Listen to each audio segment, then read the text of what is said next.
your dreams.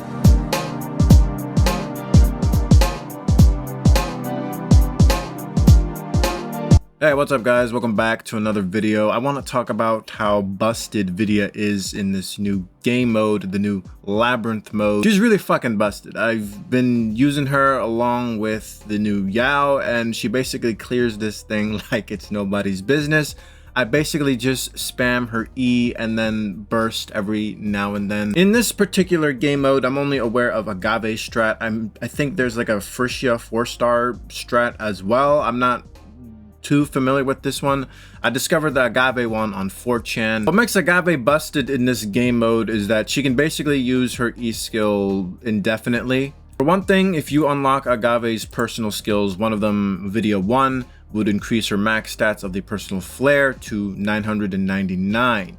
Increases final damage of the director's cut by 50%, and director's cut no longer clears personal flare stacks. So you can basically have like an infinite amount, well, basically 999 stacks of her skill, right? And the more stacks she has, the more damage her ult will do. On her second buff, each time phase 4 of the immersive artistry is used, increases standard skill damage by 50%, unlimited stacks, but this effect is cleared when the S energy reaches 0. So here's the tricky thing. There are buffs that basically allow you to restore your skill energy just by either killing an enemy or just by using your skill. This means that Agave will never ever run out of skill energy. She's basically gonna have an infinite amount of skill energy as long as she's either killing enemies or she is using her skill and then shooting. One of those skills, it's a purple skill. It's by the name of damage combo, DMG combo. Basically, when an operative it hits an enemy with a skill and you shoot the enemy, you basically regain 3 S energy, and it'll also decrease the standard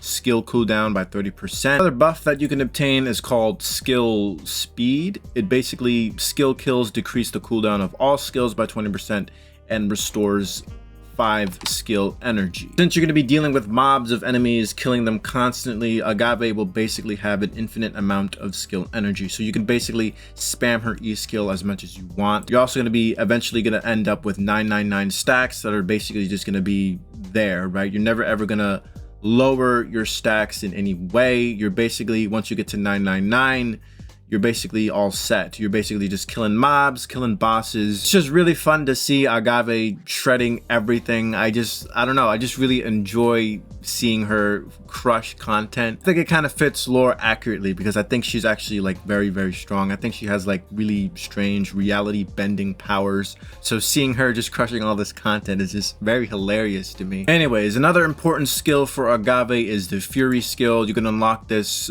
pretty easily. I think it's like one of the top skills that you can obtain. When an operative skill deals damage, creates one blast that deals true damage equals to 50% of attack of all targets within 8 meters. This effect can be triggered once every 0.5 seconds. When blast deals 10 instances of damage, operative enters ardent state for 10 seconds. While in this state, skill cooldowns all decrease by 79% and skills do not consume skill energy. So Agave will have a chance to not even consume skill energy at all as well. As I said, you know, she's going to be spamming her skills willy-nilly. I think those 3 skills that I mentioned are pretty important for Agave. You can also include other stuff. You can include a shield. There's also like a shield buff. So like if you want to solo with Agave for whatever reason, or if you're just running like a Agave and a Yao comp like I am, I think the shield buffs are also pretty good. One of them, shield capture. Basically, as long as you deal damage, you're basically gonna have a shield up. There's also another shield buff that will basically increase your attack based on your current shield. I also forgot to mention one of the most important buffs for her, the spark buff. Full name of the skill is called skill spark. When a skill deals damage, the operative and target both gain 1 stack of spark,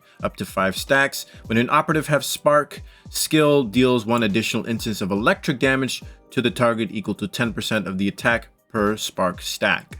When a target has spark, skill damage received increases by 5% per spark stack. Every second, spark stack decreases by 1. This spark skill will essentially buff Agave's skill even further, increasing her damage. As I said, combine these with any other skill based buffs, and Agave will basically be crushing this new game mode. Another reason why she's really good in this game mode is that there are enemies that have like breakable parts or shields or whatever, and then Agave can basically just crush them in no time, since her specialty is basically breaking those. I'm not 100% sure, but she's most likely also going to be broken in the other later game modes of Battlefront, unless the later enemies have like a skill damage resistant or some shit like that. I don't think that's going to happen though, but Agave is pretty busted so far in this game mode. So if you do have an Agave in the back burner, she's like level 1 or whatever, you know, level her up, invest in her a little bit, use her in this game mode, and you'll basically be able to rack up those points and get all the goodies that you desire. Honestly though, I do find the game mode relatively easy enough. It's not like you really need to try that hard on this game mode. As long as you use your buffs accordingly and use a character accordingly, you should be able to unlock all the digicash available. But as I said, it's just really fun to see Agave crushing this content just so fucking easily. I don't think you gotta invest that much onto her. My Agave's M0. She has her signature weapon, which is still at R1. I forgot to R2 it. But as long as you have an Agave, you should be able to clear it just fine. Let me know what you guys think about this Agave strat. Let me know in the comments below if there's any other strats that you guys use. Also let me know in the comments as well, and I might consider using those, and I will see you guys later. Bye bye now. Come again soon.